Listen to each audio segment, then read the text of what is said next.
নিচের কোন ক্ষেত্রে রেয়াত পাওয়া যাবে না? স্যার এটা তো টার্নওভার কর, সবগুলো স্যার, সম্পূরক শুল্ক, আমদানি সবগুলো। শুল্ক, সবগুলো। সবগুলো হ্যাঁ, সবগুলো। আমদানি শুল্ক আসলে কোনো রেয়াতই না, এটা কোনোভাবেই ফেরত পাওয়ার কোনো অপশন নাই। হ্যাঁ, নাই। আর টার্নওভার কর, সম্পূরক শুল্ক তো রেয়াত পাওয়া যাবে না। আচ্ছা, এসআরও কতের মাধ্যমে মূসক অব্যাহতি দেওয়া হয়েছে?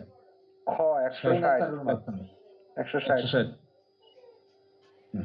160 2025-এর মাধ্যমে মূসক অব্যাহতি দেওয়া হয়েছে।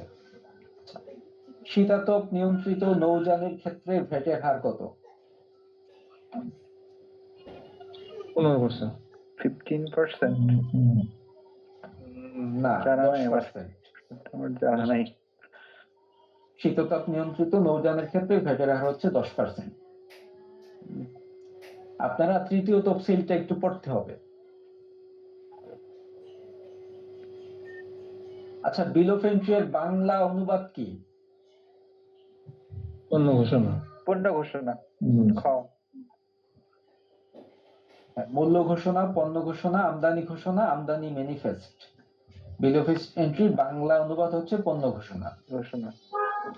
আচ্ছা, পরিবহন ব্যয়ের কত শতাংশ রেয়াত নেওয়া যাবে? 80%। গ। পরিবহন ব্যয়ের 80% রেয়াত নেওয়া যাবে।